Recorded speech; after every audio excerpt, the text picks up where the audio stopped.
Bom saber disso, muito bom. André é uma figura, né? Ele tá falando isso que eu comentei com ele, peraí, que eu sempre quando começo tá aqui. Eu sempre quando eu começo o nosso estudo, né, o meu estudo aqui com vocês, eu paro de trabalhar um pouquinho, uma hora antes assim, e eu vou e aí eu vou lá na última gravação. Peraí, tá dando zebra aqui. Vou lá na última gravação para ver onde eu parei, para resgatar o que foi falado, né? E eu comentei com ele que hoje eu fui lá e eu tomei um susto, porque o nosso último estudo está com 160 visualizações. Eu não sei o que é isso, porque em média a gente tem em média de 30, né? Alguns que tiveram pico tem 70. Mas isso é bom, né? Divulgar a doutrina, divulgar o estudo, isso é maravilhoso. Eu estava comentando com ele e ele faz essa pegadinha. É brincadeira. Ele se Enrolado. superando sempre, né? Ele está sempre se superando nos Tá, ele comentários. tá. Bom, então vamos lá. Já está gravando, né? Então, quero dar boa noite a vocês que estão aqui, me ajudando a construir esse estudo ao vivo. Boa noite também àqueles que vão assistir a nossa gravação depois pelo YouTube.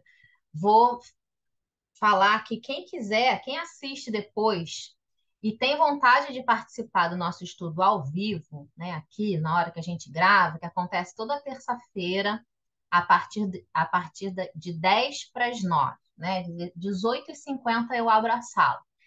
Se alguém quiser participar, é só entrar no nosso perfil no Instagram, no Recanto Espírita Sol de Assis, lá no Instagram, que lá tem um link e nesse link tem lá a inscrição para o estudo Paulo Estevão. Importante deixar o número do telefone, porque aí eu vou adicionar no nosso grupo do WhatsApp e vai entrar no grupo que eu coloco o link para ter acesso toda terça-feira ao estudo, tá bom? Então, se alguém quiser participar toda terça-feira com a gente aqui, né, ajudar a gente a construir, na verdade, o estudo, porque esse estudo é construído por todos, sejam bem-vindos. Então, vamos lá. Semana retrasada, porque semana passada eu não pude, a gente começou a falar. A gente tem um tanto de livro aberto aqui, que eu pretendo falar hoje. Vamos ver, né, se a gente vai conseguir. Um tanto de livro que eu estou perdido, mas vamos lá, vamos achar. A gente começou o capítulo 5, a pregação de Estevão. Deixa eu colocar aqui. No início eu coloquei essa passagem, né? Eu fiz uma pequena brincadeirinha, sem título, sem referência, sem nada, para que a gente pudesse ver se alguém sabia de quem era, né? A Juliette na lata, de prima, é Isaías. Mas é uma passagem muito interessante que a gente vai ver Estevão falando sobre ela no texto, né? E aí, quando chegar no momento, eu vou falar. Mas o interessante dessa passagem, que eu gosto muito dela, é que ela está num texto de um antigo profeta, Isaías, né? Mas que ela relata perfeitamente a trajetória do Cristo. Esse dariam alguns séculos depois, né, de que Isaías escreveu essa passagem, né? Então, ela é, para mim, eu acho uma passagem, além de bonita, né, interessantíssima. Ninguém retratou Jesus melhor, né, a vinda de Jesus melhor que Isaías. Concorda, André? Ou não? Ah, desse servo sofredor, né? E Sim, ele né? fala isso mais de 700 anos antes de Jesus, né? Então é bem interessante mesmo.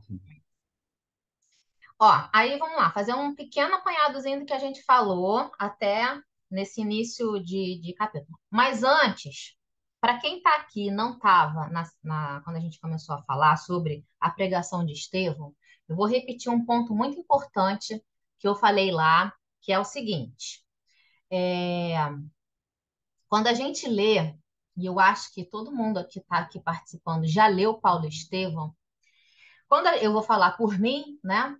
Quando a gente lê esse discurso, essa pregação de Estevão, sem antes a gente estudar algumas questões ligadas à cultura do povo hebreu, ao entendimento dos judeus da época de Jesus sobre a lei, questões dessa natureza, a gente vai ler o discurso de Estevão e a gente não vai ter nem perto da impressão que aqueles judeus que estavam ali tiveram quando ouviram essa pregação. E aí, semana passada, a gente já pensou alguns elementos, né? A gente já começou a demonstrar o que seria essa visão que nós, o André até colocou. A questão também é do entendimento de um povo do Oriente, né, André? E a gente aqui com a nossa cabeça de ocidental, isso tudo também influencia muito. Mas principalmente isso, né? O que os judeus entendiam da sua lei, dos seus costumes, o que o povo hebreu esperava de um Messias, né? O que eles entendiam das Escrituras, como eles entendiam as Escrituras de Moisés. Se a gente não tentar buscar entender com a cabeça deles e com a visão deles, minimamente o que a gente consegue, né? A gente não vai perceber o tanto de impacto que esse discurso, que essa pregação causou ali. A gente vai ver que é um discurso muito bem falado, né? Muito bem concatenado nas suas ideias, mas a gente não vai sentir esse impacto. Então, o meu esforço, dentro da minha limitação, que é grande ainda, né? Mas dessa minha limitação, o meu esforço, dentro do que eu consegui pensar, do que eu já estudei, do que eu já li, com o auxílio do André, trazer aqui para vocês esses pontos para a gente poder ver com a visão deles, tá? Então, isso, quando a gente começa a ler, isso é o mais importante que a gente tenha em mente. E aí demanda um tempinho, né? Semana passada a gente não saiu do primeiro parágrafo, mas vale a pena, né? Para mim, eu acho que vale super a pena, até porque a gente está aqui não é simplesmente para ler o livro, né? A gente está aqui para aprofundar, porque ler todo mundo já leu. Ou quem não leu está lendo agora, né? O importante é a gente aprofundar o nosso estudo, porque esse é o estudo verdadeiro, né? Isso que a doutrina espírita pede para a gente, estudar, né? Para a gente poder compreender, para a gente poder ter subsídio de pensar com a nossa cabeça. A maior liberdade de todas, né? Que a doutrina espírita trouxe para a gente. Bom, então, vamos lá.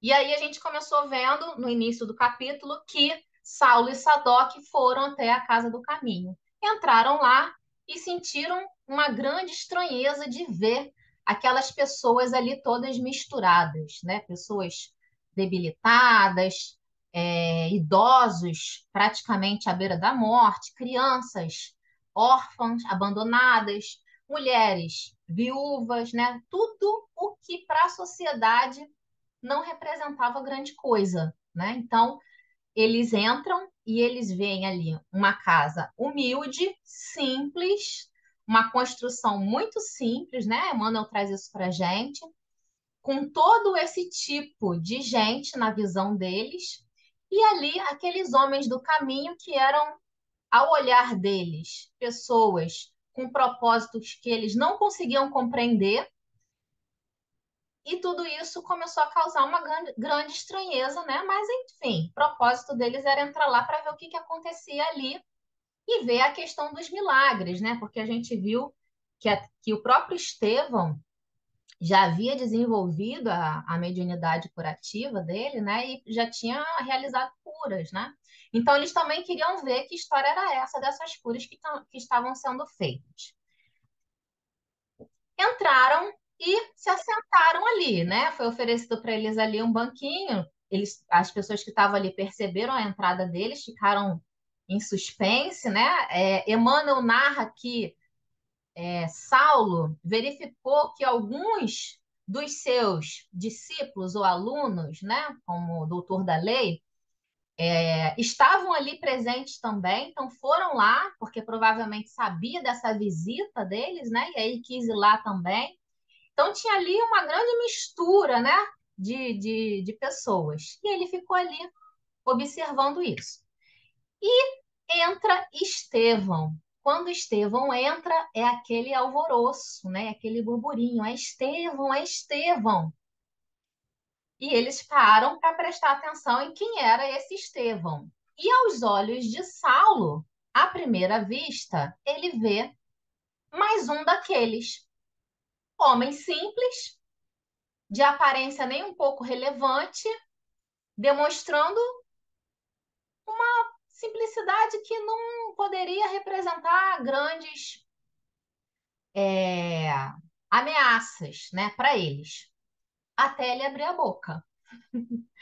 Porque foi o que eu falei. Quando ele começou a falar, uma das coisas que eu acredito que mais impressionou a Saulo e os seus companheiros é que aquele homem que ao olhar deles era um homem simples, né, e não representava grandes coisas, começou a citar, não só a falar um discurso belíssimo, como ele começou a citar Salmos de Davi, livro de Jó, com muita profundidade, né? E com muito entendimento e com muita altivez, né? Isso começou a impressionar Saulo. E é o que a gente vai ver no decorrer do texto. Vamos lá. Se alguém quiser falar, pode falar, tá? Ele iniciou com uma prece. Em seguida, abriu um livro em forma de rolo e leu uma passagem das anotações de Mateus, né? Que a gente já viu isso, que Mateus escrevia enquanto Jesus falava e as anotações que eles tinham ali. A gente falou do Evangelho, né? Que não tinha na época, a gente falou sobre isso. E ele começa ali a chegar do reino dos céus. Nós falamos sobre esse reino dos céus. Assistam lá depois, tá? Quem não conseguir, porque eu não vou conseguir falar tudo aqui, senão a gente vai perder tempo. A gente falou dos reinos dos céus, essa ideia era uma ideia nova para eles também, que eles não tinham dificuldade de compreender, porque eles só entendiam o reino de Deus, que está no céu, e o reino dos homens, que está na terra. É, falamos do evangelho, vamos ver. A gente parou aqui, se eu não me engano. Isso. Aqui, né, André? Uhum. Então vamos começar daqui, tá? Então, vamos lá. Meus caros, eis que chegados são os tempos em que o pastor vem reunir as ovelhas em torno do seu zelo sem limites. Bom, a ideia de pastor, a gente, eu e o André, a gente faz as pesquisas. Fala, André, tá com a mão levantada? Pode falar. Não, pode falar, depois eu falo. Depois você fala? Conclui esse raciocínio. Tá. A gente, a gente fez algumas pesquisas, né? E a gente que essa ideia de pastor, ela não é exclusiva do Novo Testamento, né? A gente tem lá a parábola da ovelha perdida, algumas vezes Jesus se colocando como bom pastor, né? Mas essa ideia de pastor, ela não é só do Novo Testamento, muito pelo contrário. Ela tem várias referências no Antigo Testamento. O André fez um apanhado aqui, ó, em Salmos, Isaías, Ezequias, aqui no final, André. Ezequias, se foi. Ezequias. Então, todas essas referências. Fala, Ezequiel. Ezequiel. Não, o que eu ia Toda- perguntar ah, eu fiquei pensando, não, é que eu até te mandei áudio pra você, mas é que você tava já entrando aqui no estudo. Você acha que aquele está se referindo ao bom pastor de João 10, né? Que Jesus se fala, eu sou o bom pastor, que, enfim, fala dessa figura do bom pastor, ou remete à figura de Deus, por exemplo, no Salmo 23, que fala daquele pastor que enfim, né? Que, eu vou ó, falar do Salmo Senhor, meu 23. pastor, nada me faltará, tal. Aí eu fiquei na dúvida, qual dos dois será que ele se referiu aos dois? Não sei. Então, eu particularmente acho o seguinte, né? A gente, foi isso que eu falei, a gente sabe que o bom pastor, que a ideia do pastor, né, é como aquele que conduz um povo, né, o que conduz um povo, né? Ela já existia no Antigo Testamento. Mas, tomando como base a ideia central do que Estevão está tentando passar, que é o quê? Que é Jesus como a nova luz do mundo, como o Messias, né? como o enviado de Deus, como filho de Deus, tomando por base essa ideia central desse discurso de Estevão, para mim, esse pastor que ele se refere é Jesus, que veio reunir as suas ovelhas, né? Então, assim, eu acho que ele puxa a ideia do bom pastor, principalmente lá do Salmo 23, que eu vou falar sobre o Salmo 23, porque ele cita mais à frente, né? O Salmo 23 também. Ele puxa essa ideia que eles já tinham do pastor e das ovelhas, mas ele diz: olha, mas essa ideia que vocês já conheciam, verdadeiramente esse pastor é Jesus, é o nosso Messias. Essa é a minha leitura. Concordo, Elaine. Penso assim também. Acho que ele busca lá atrás o pastor de todas as do Velho Testamento e de tudo que os judeus têm como a figura do pastor, né? Que é algo muito bem conhecido por eles, e reproduz, integra essa figura, né, como alguma coisa lúdica à figura do mestre, o Messias que eles esperavam e que não viram, mas que era o mestre, certo? Eu Eu concordo, entendo, exatamente. Era entendo uma, assim. era uma sociedade de pastores, né? Os patriarcas eram pastores, então Exatamente, os profetas, os exatamente. salmistas, enfim, usaram muitas dessas figuras de pastor e ovelha, porque é uma figura conhecida por eles. Eles não iam usar uma figura desconhecida, né? Então é muito interessante. Sim, até porque E era mais fácil, né, André? Para que sim, eles sim. visualizassem o significado do mestre. Isso, E se a gente for pegar a simbologia, é muito bonito, na minha opinião. Parece que a gente vê a ovelha que é mansa, que é submissa ao pastor. Eu tava vendo um vídeo que a ovelha só reconhece a voz de um pastor. Tipo assim, quando ela acostuma com um pastor, ela reconhece e vai atrás. Tipo assim, se outra pessoa chamar, ela não vai só atrás desse pastor. E o pastor fica sempre com a ovelha, tipo assim, não desgarra. Então, quer dizer, mostra esse zelo muito bonito, sabe? Não é o pastor vai lá e deixa abandonado. Não, ele dormia junto com as ovelhas, ele ia pastorear as ovelhas. Era uma uma ligação muito bonita que eu acho que aproveitaram desse símbolo que é muito bonito, né, para mostrar nossa relação com Deus, com Jesus, né? Certeza, com Eu acho certeza. muito lindo isso. também acho. Muito A história do pastor, das 99, se uma se desgarrar, se tem 100 Sim, ovelhas, né? Uma se desgarrar, ele vai buscar aquela uma, deixa as noventa e exato. nove ali quietinhas, mas ele não larga aquela uma. exatamente. É isso. Foi, É amiguinho? isso. Responde, consegui responder? Não, foi. Não, era só uma curiosidade. Eu acho que não tem resposta certa. Não, não tem É só resposta. reflexão. É só uma reflexão. Cada um sente e pensa à sua maneira, né? É, É estudo do evangelho. Vamos lá. Éramos escravos das imposições pelos raciocínios, mas hoje somos livres pelo evangelho do Cristo Jesus. Isso aqui é profundo demais, né? Eu me lembro que nós Uhum. fizemos vários comentários semana passada sobre essa escravidão pelo raciocínio.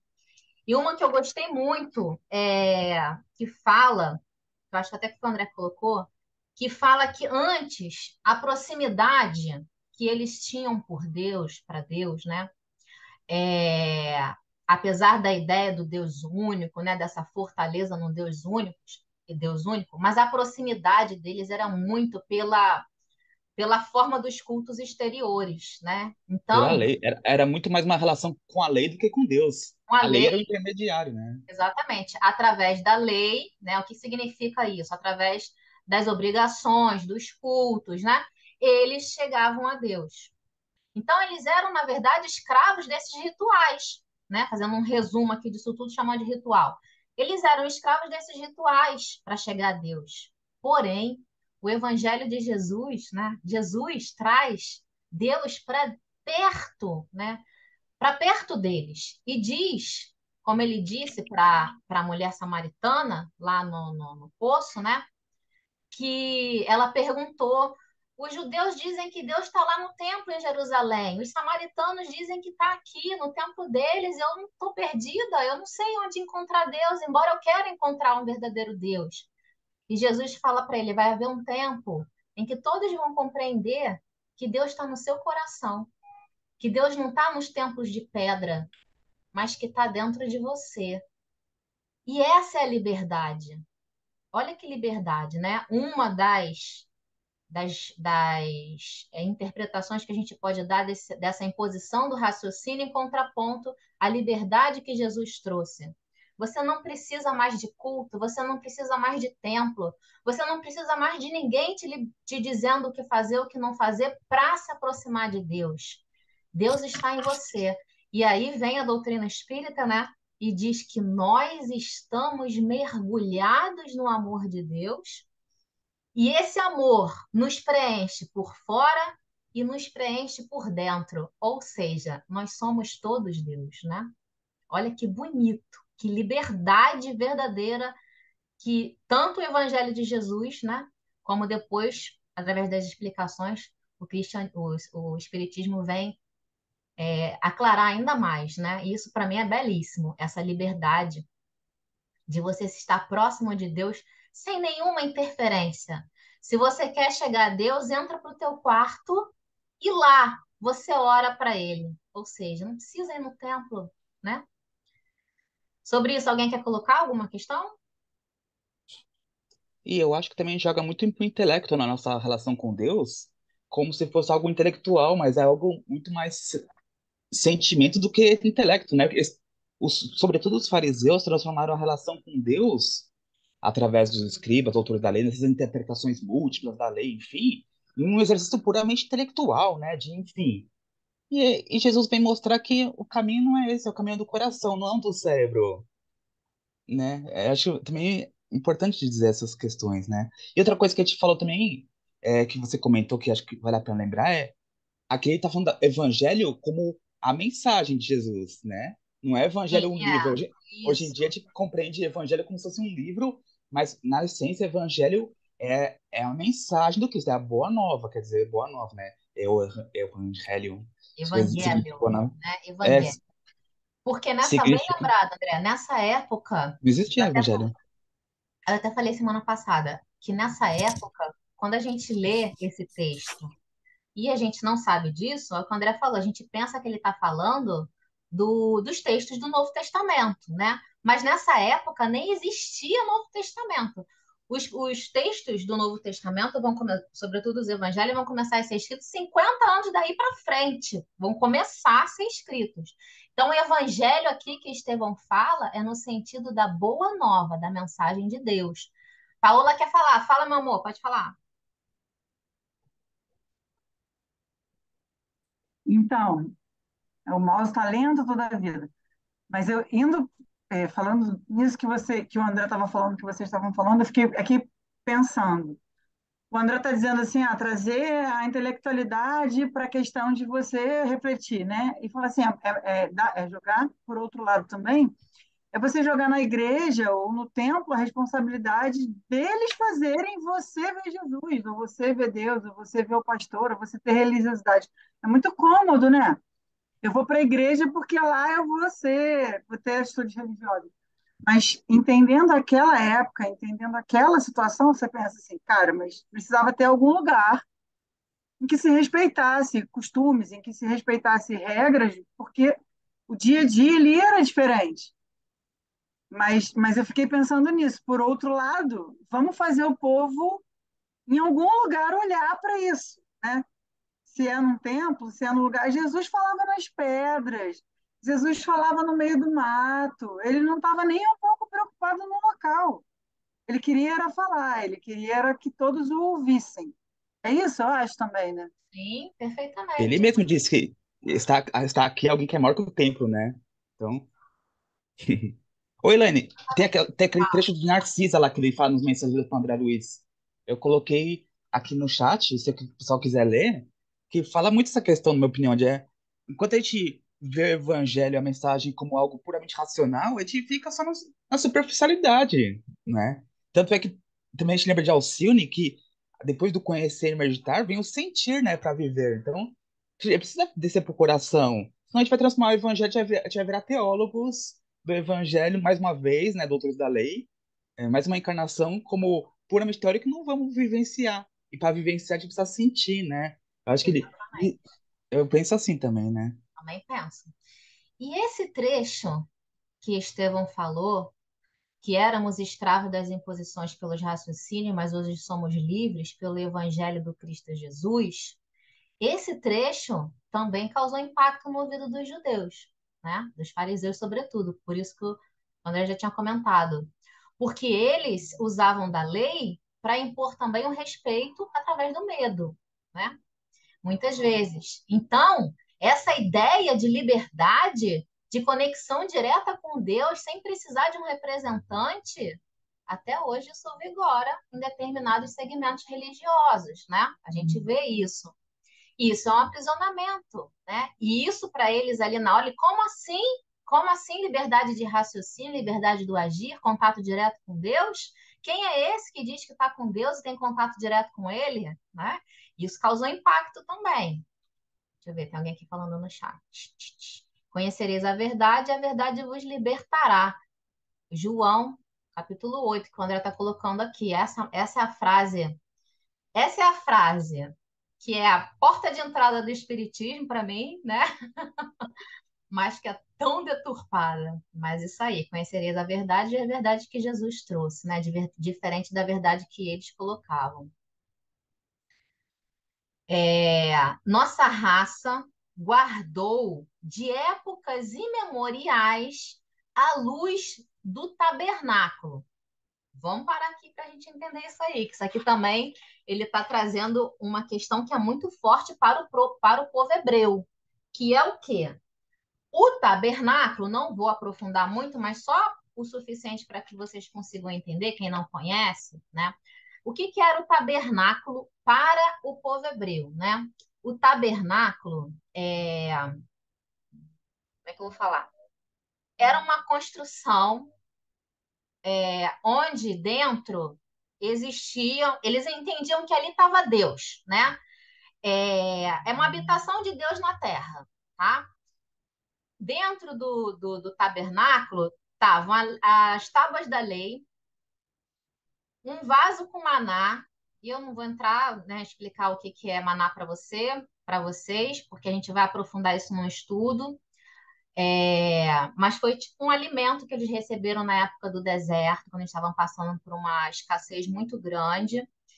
E a vara de Arão, que era muito representativa também do poder de Deus, que Arão tinha comunhão com ela, né? Então, um baú.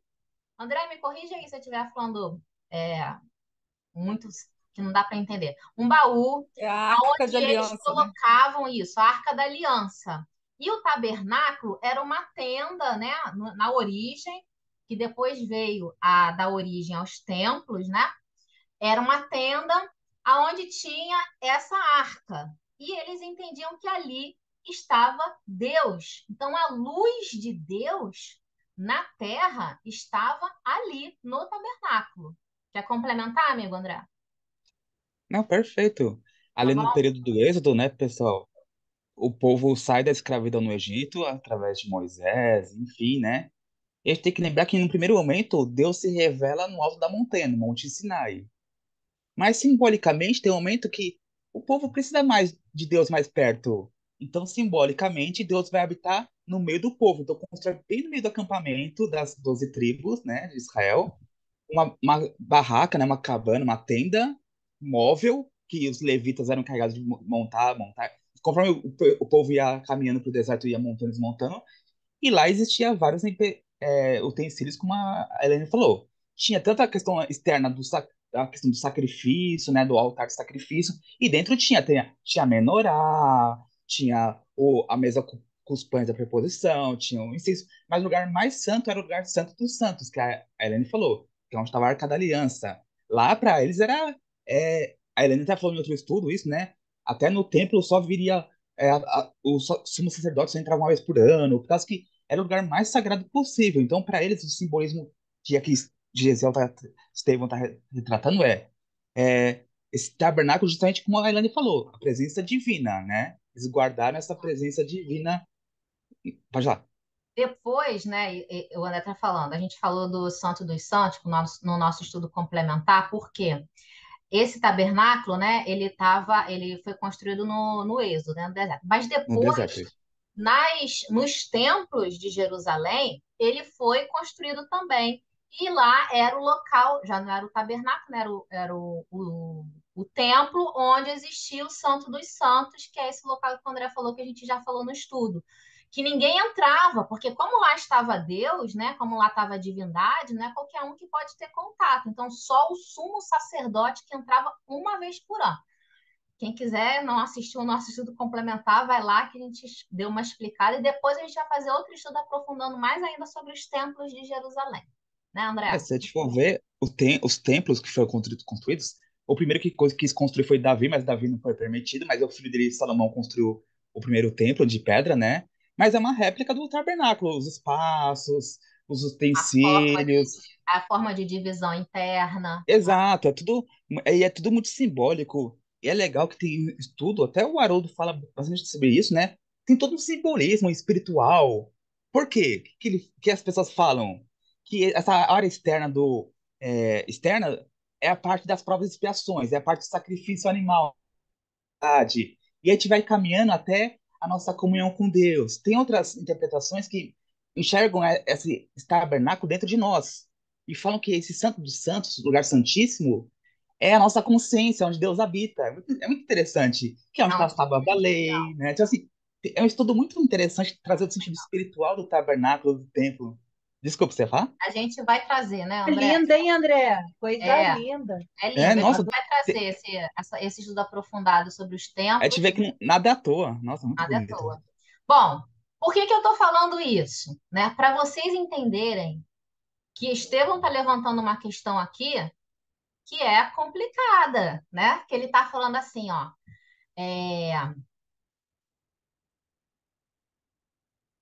Nossa Nossa raça raça guardou.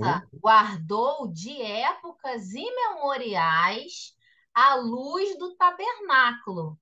Nossa raça, há muitos anos, entendem que lá está a luz de Deus.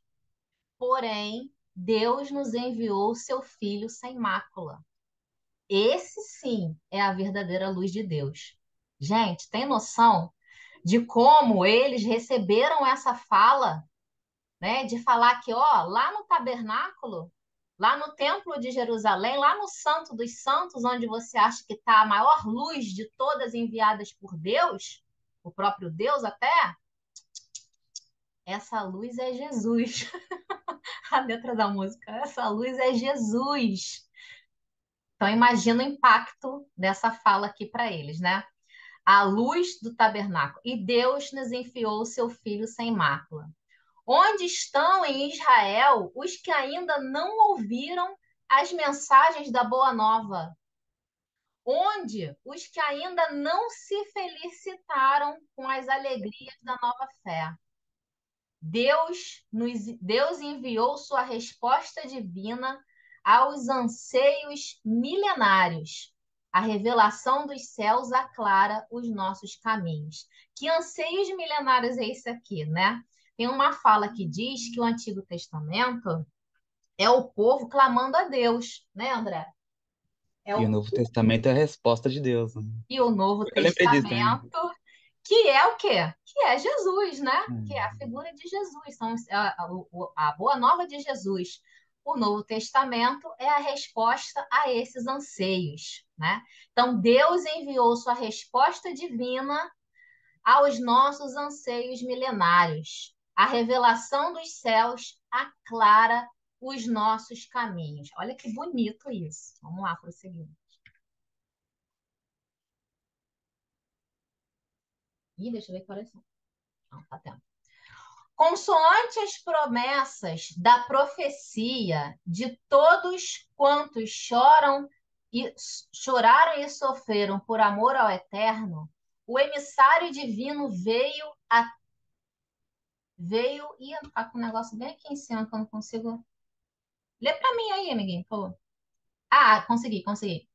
O emissário divino veio até o antro de nossas dores amargas e justas para iluminar a noite de nossas almas impenitentes, para que se nos desdobrassem os horizontes da redenção. Bom, um ponto que eu destaco aqui é ele já ter a consciência, né, de que as dores são justas. Isso é um entendimento diferenciado. Porque, como a gente falou aqui em algum momento desse estudo nosso, aqueles que se apresentavam com doenças ou que se apresentavam com alguma dificuldade de vida, eles eram tidos como não abençoados por Deus.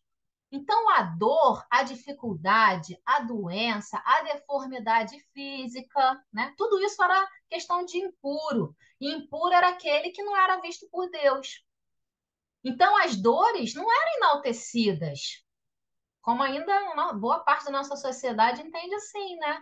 As dores não são enaltecidas. Se você está passando por um momento de dor, você está sendo castigado até por Deus, né?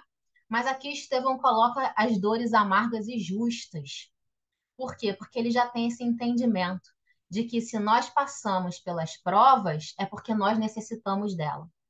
É porque nós estamos, na verdade, passando pela recompensa, né, daquilo que nós construímos na nossa caminhada. É um aprimoramento, né, da lei de causa e efeito. Quer falar, amiguinho André? Vou falar isso o tempo todo. Não, achei interessante a reflexão. Eu não tinha pensado nessa linha. Interessante. Porque eu fiquei preso na parte das profetas, né? Que tinham revelado, né? De vários tempos, as profecias. Mas você pegou um ponto que eu nunca tinha pensado. É muito interessante, né? E Jesus vem bem no âmago das nossas dores, né? Por isso que ele foi mais aceito pelos desvalidos, enfim, né? Aqueles que se reconheciam doentes, né? E ele é o grande médico das almas, né? Que veio para os doentes e veio trazer a cura, né? Não a solução mágica, mas o caminho para nossa própria libertação, né?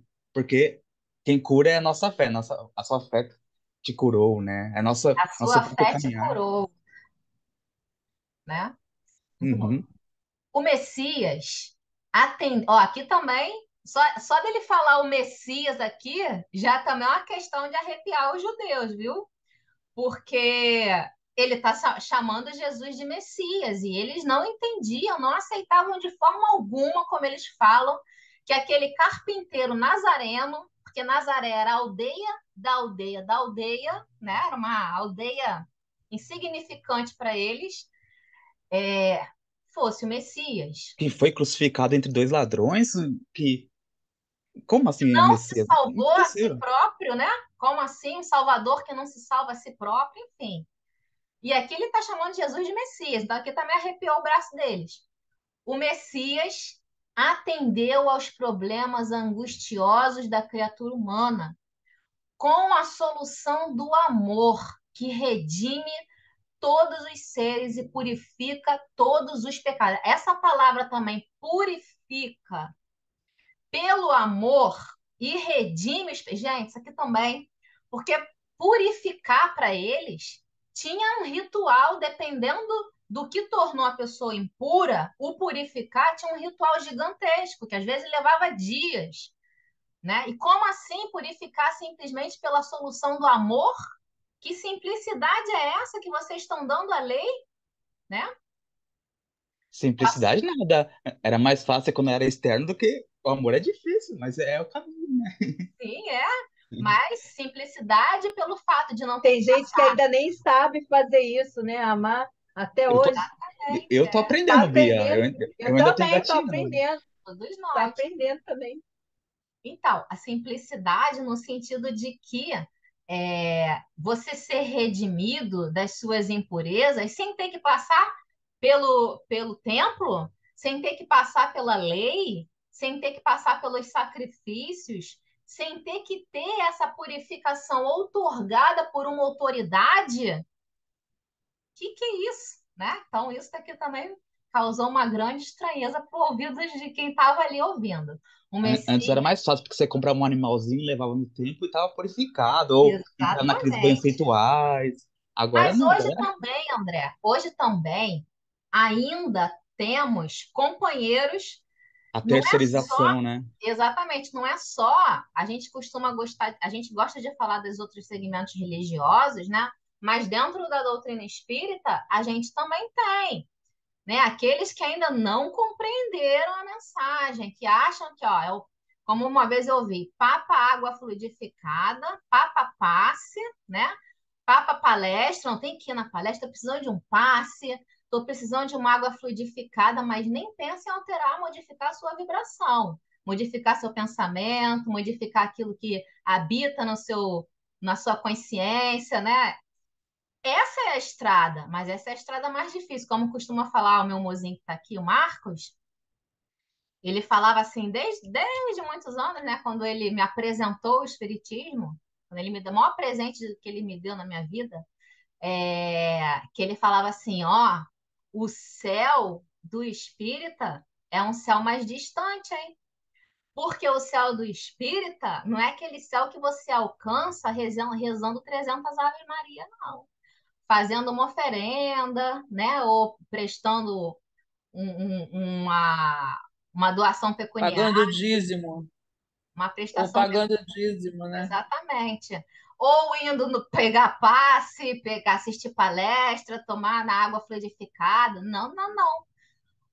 É olhar para dentro e modificar o seu íntimo. E eu vou te dizer que estradinha difícil é essa que ele me apresentou, hein?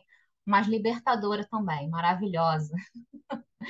Então, até os dias de hoje, né? Essa solução do amor que redime é, não é tão fácil, né? E para eles, então, na época, menos ainda.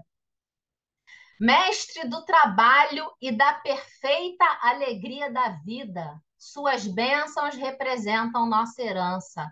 Mestre do trabalho, né? É porque Jesus demonstrou que não é na ociosidade, né? Porque qual era a vida daqueles que representavam a lei de Deus, né? Dos fariseus, sobretudo. Era uma lei de inércia em relação ao outro, né? Era uma lei de estudo, de trabalhar no templo, mas na maioria das vezes visando o proveito próprio, né? Quando não na totalidade. Jesus não, demonstrou, e a doutrina espírita traz isso muito para a gente, né? Muito presente isso na doutrina espírita, que é no trabalho, que é no caminho, que é na busca do outro, que você vai compreender esse amor que transforma e que redime, né? Que é você entendendo as dores do outro ali, ó, pertinho dele, é que você vai ter essa compreensão. Não na ociosidade dos templos, não na ociosidade das preces faladas da boca para fora, mas sem sentimento verdadeiro no coração. Então, não é na ociosidade de espécie nenhuma que nós somos redimidos, mas sim pelo trabalho. E Jesus demonstrou isso o tempo inteiro, né? Porque, olha, ele trabalhava, hein? E andava, ia de cidade em cidade, e curava, não parou um segundo enquanto esteve entre o povo encarnado. E não para até hoje, né? E já trabalha há pelo menos 4,5 bilhões de anos. Maravilhoso. Mestre do trabalho e da perfeita alegria da vida, suas bênçãos representam nossa herança. Esse trecho que eu vou ler agora, eu quero perguntar para vocês se lembram para vocês alguma passagem e quem complementa esse trecho. Moisés foi a porta, o Cristo é a chave. Lembra alguma coisa para vocês? Lembra? Pode falar, André. Tem uma musiquinha infantil que fala isso. O que eu sei é o movimento espírita adaptou Jesus à porta, Kardec à chave, não é isso? É uma musiquinha que fala isso. Jesus é a porta, Kardec é a chave. Tem a Exatamente. música, eu não sabia, não. Ó, Mas essa citação foi algum espírito que disse? Eu não sei de onde. Preciso então, pesquisar de onde saiu. é, Evangelho segundo o Espiritismo, capítulo 1. Não vim destruir a lei. Tem tudo a ver, né? Não vim destruir a lei. Que é o que Estevão está tentando colocar aqui.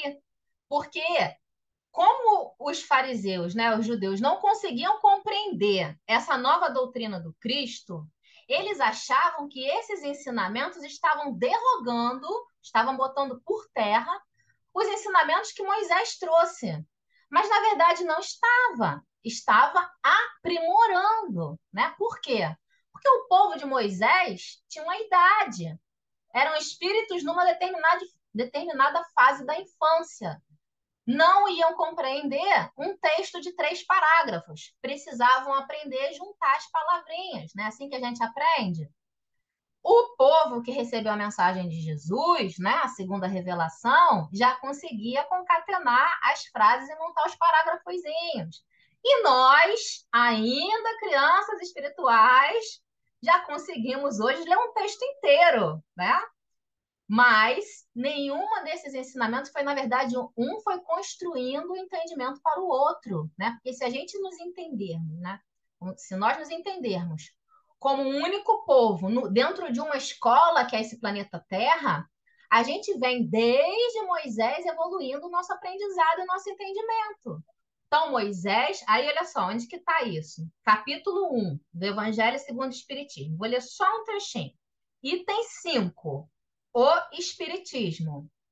A lei do Antigo Testamento, a primeira revelação, está personificada em Moisés. A segunda é a do Novo Testamento, do Cristo. O Espiritismo é a terceira revelação da lei de Deus. E no item seguinte, onde tem como título Aliança da Religião. Peraí, pulei.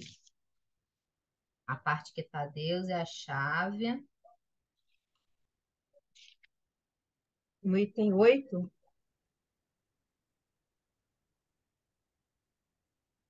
o Espiritismo tem 3 itens, 5, 6 e 7. A aliança da ciência e religião é item 8. Achou?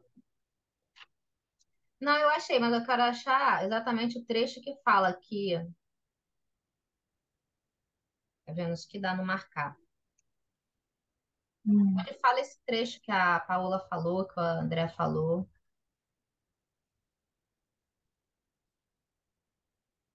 Depois eu acho, amor, pra gente não parar muito tempo aqui, mas fala justamente É o isso. segundo parágrafo, que são Acha, chegados acha, os tempos. acha aí, Bia.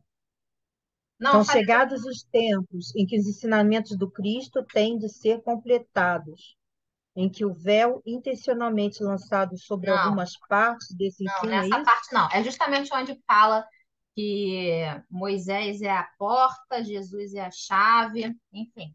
Depois eu acho. Vamos lá. Moisés foi a porta, o Cristo é a chave.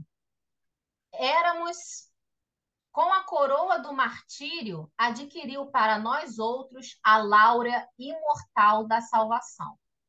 Éramos cativos do erro, mas seu sangue nos libertou.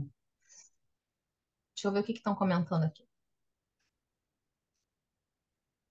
Ah, tá. O André colocou aqui e Jesus lhe respondeu: Meu pai trabalha até agora e eu trabalho também. Onde está em João, capítulo 5. Essa porta é muito... Ah, tá. Essa porta é muito estreita. André colocou aqui, preciso fazer uma. Pois é. E depois a gente foi aprender, né? Com o próprio Jesus, que a porta é estreita, né? Tem a porta larga e tem a porta estreita. Que a porta dele é a porta estreita. Porque pela larga é muito mais fácil passar, né? Mas pela estreita, pelo crivo da estreita, não são todos que passam. Eu achei interessante essa parte que você leu, né? Éramos cativos dos erros. Porque o verdadeiro cativeiro não é externo, né? O externo passa, na encarnação, enfim. O pior cativeiro é o erro, né? O pecado, o equívoco, né? E esse que Jesus veio nos libertar, a gente até comentou isso na semana retrasada, né? Moisés veio fazer o êxodo material. Jesus, um êxodo espiritual, no sentido de uma libertação moral, né? Espiritual. Acho muito bonito isso. Enquanto a gente não se reconhece escravos das nossas imperfeições, fica difícil de se libertar, né? Exatamente. Na vida e na morte, nas alegrias de Caná, o que ele está se relatando aqui? Ó? Como nas angústias do Calvário. Ele está botando o ponto inicial de Jesus, que foi o primeiro milagre público de Jesus nas bodas de Caná, quando ele transforma a água em vinho, e o ponto final do Cristo, que é o Calvário.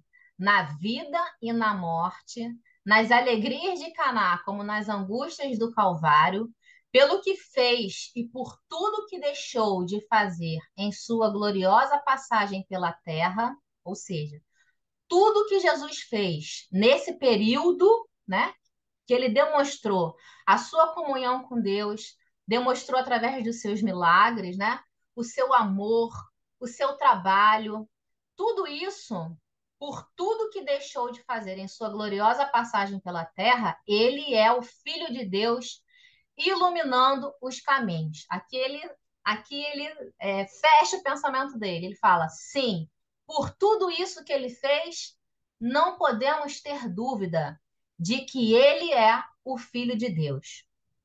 Elaine, Fala, e amor. aqui também entra outro ponto que você também estava falando agora há pouco, né? Antes de começar isso tudo, que é nem tudo que Gesiel, o conhecimento de Gesiel não se restringia às anotações de Levi, de Mateus, né? Por quê? A gente tem que lembrar que ele está numa convivência com João, com Tiago, com Simão Pedro. Então, imagina só o que esses companheiros que eram testemunhas oculares, que estavam com a memória fresca, já relatavam para eles. Por exemplo, as bodas de Caná só vai aparecer no Evangelho de João no ano 90 do primeiro século, final do primeiro século, ou seja, não estava nas anotações de Levi. Porque agora há pouco, daqui um ponto, vai aparecer um outro ponto que não está nas anotações de Levi. Ou seja, Gesiel foi escutando, foi aprendendo, né, da fonte primária, que é os testemunhos oculares. Mais do que ler Jesus nas anotações de Levi, ele escutava muito sobre Jesus, sobre aqueles fatos, né, Muito as bom. bodas de Caná, né? Oi, É. pode falar. A gente, não, tá, eu ia falar, a gente estava comentando sobre isso, né? Porque o que que o André está falando? Até aqui, as únicas anotações escritas que tinham eram as anotações de Levi, né? Que é Mateus. E que muitas foram retratadas lá no Evangelho de Mateus. Mas, por exemplo, nesse discurso de Estevão, tem passagens que não estão no Evangelho de Mateus, como, por exemplo, as bodas de Caná, que a André está falando aqui, que só está no A Evangelho, parte do bom pastor também, que tá, a gente falou agora há pouco, só tá em João. Bodas de Caná só tá em João, né? só está em João. E esses evangelhos, João, por exemplo, é daqui a 70 anos, né? Daqui a 70 anos que o Evangelho de João começou a ser escrito. Então, peraí, de onde que Estevão tirou isso? Se não está na anotação de Mateus, na tradição oral, é o que o André está falando. Porque Conversando com os apóstolos, né? conversando com quem vivenciou esses ensinos direto do Cristo, né? Porque Pedro, Tiago, João, eles estiveram com Cristo e eles relataram com certeza para Estevão esses outros ensinamentos. O último versículo do último evangelho de João, que inclusive Humberto de Campos retrata na sua no Boa Nova, ele fala assim, ó: porém, vou encerrar aqui, tá? Vamos lá, deixa eu abrir aqui. Ó, o último versículo do último evangelista, João. E foi o último a escrever o seu evangelho, tá? Porque foi o último a desencarnar, foi o único que não desencarnou por flagelação, né? Olha o que ele colocou no último versículo do evangelho dele. Há, porém, ainda muitas outras coisas que Jesus realizou que, se fossem escritas uma por uma, nem mesmo, suponho, o mundo teria lugar para os livros escritos. Né? Então, o que João está falando aqui no último versículo do último evangelho? Tudo isso que vocês leram é muito mais, só que não dá para escrever tudo, né? E aí eles aprendiam com a tradição oral, como o André falou. Que é muito mais rica, né? Por causa que, querendo ou não, por melhor que seja o texto, eu daria tudo pra ouvir da boca de Simão Pedro contando um relato do que ler um texto. O texto é frio. É, né? Eu preferia ver a emoção de um João. Nossa, estava na tempestade, Jesus acalmou. Pô, estava. Nossa, a emoção. Eu só queria comentar um negócio, Elaine, que esse finalzinho Ah, ele fala assim, porque ele é o filho de Deus. Essa expressão é muito interessante, né? Filho de. Porque te pensar, mas eu também sou filho de Deus. Mas tem que entender que naquela sociedade, filho de não necessariamente tem essa compreensão que a gente tem hoje em dia. O filho herda características do pai. Então, para dizer que uma pessoa era pacífico, eles falavam, ele é o filho da paz. uma pessoa que é divina, que é Jesus, né? Filho de Deus. Então ele seria divino. Claro, a gente sabe que ele não é Deus, mas a comunhão dele com Deus é tão grande que ele é considerado filho de Deus, que os atributos já chegam até ele. Nós seríamos, com brincadeira da parte, né? Netos de Deus, porque a gente ainda está um pouco longe de Deus. Um dia a gente vai chegar nesse filho de Deus tão próximo que vai estar, né? Muito Essa não interessante. é sentido. E os evangelistas também, eles retratavam, falavam de Jesus com essa diferença também, né? E o único que falava de Jesus como filho de Deus era João, não é isso, André? Tem a expressão filho do homem, filho de Davi, filho de Deus, são expressões bem diferentes, né? Bem Filho de diferente. Davi falando que, referindo que ele era descendente de Davi, filho do homem, por causa que ele era o homem com um H maiúsculo. Tipo assim, é o arquétipo. Quem vai falar isso é Paulo de Tarso, na questão 1009, que acho que a Helene gosta bastante. Ele é o arquétipo humano. Ele é o filho do homem, ou seja, é o projeto final do homem, é o modelo que a gente tem que chegar, é o projeto acabado. Ele é o filho do homem. A gente é homem com H minúsculo, vamos dizer assim. É em projeto, em execução. A A gente criancinha de homem.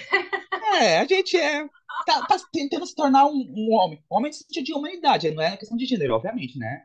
Então Aham. tem essa questão do filho do homem e filho de Deus, né? Quer dizer que essa comunhão com Deus, essa divindade dele, né? Entre aspas, porque ele e o pai eram um, né? Nesse sentido. Então tem vários filhos, né? É bem interessante. Muito bom. Por que eu disse isso? Por causa que eu já vi muitas pessoas falando assim: mas ele é filho de Deus, mas não é só filho de Deus. Não, nesse sentido, sim. Nesse sentido de herança, claro, a gente também é filho de Deus. Precisa Nesse entender o outro que a sentido. expressão quer dizer, né, André? Isso. Amores, vamos encerrar por aqui então hoje. A gente continua semana que vem. Mais uma vez, obrigada demais por vocês me ajudarem a construir esse estudo. E semana que vem, então, a gente continua e termina, tá bom? Quem quer fazer a nossa prece para encerrar? Bia, faz a nossa precezinha, que aí você mentaliza Faço, bastante a mamãe e ajuda a gente a mentalizar ela também, tá? tá bom. Vamos lá. Senhor, obrigada por tudo que nos dá, tudo que nos dá e tudo que nos tem dado, por essa aprendizagem maravilhosa que estamos estudando aqui, esse evangelho de luz, de amor. Obrigada por todos esses ensinamentos. Obrigada também por ajudar a minha mãe lá na cirurgia. Ajuda, Senhor, também ela agora a se recuperar da cirurgia. E obrigada por tudo que nos dá, pelos amigos, por todos aqui presentes. Enfim, muito obrigada. Só tenho a agradecer. Meu coração hoje é gratidão. Obrigada, Senhor. Que assim seja, graças a Deus. Graças a Deus, Pai. Obrigada, Bia. Melhoras para a mamãe, tá? Amores, fiquem com Deus. Beijo, beijo, beijo, beijo, beijo, beijo. Beijo. Até Boa noite, terça-feira que gente. vem. Boa Fica com Elaine, Deus, noite. Bia. Beijo, Boa noite. amores. Fica com Fiquem Deus com vocês Deus. Boa também. noite. Muita Tudo saúde de e paz bom. para todos.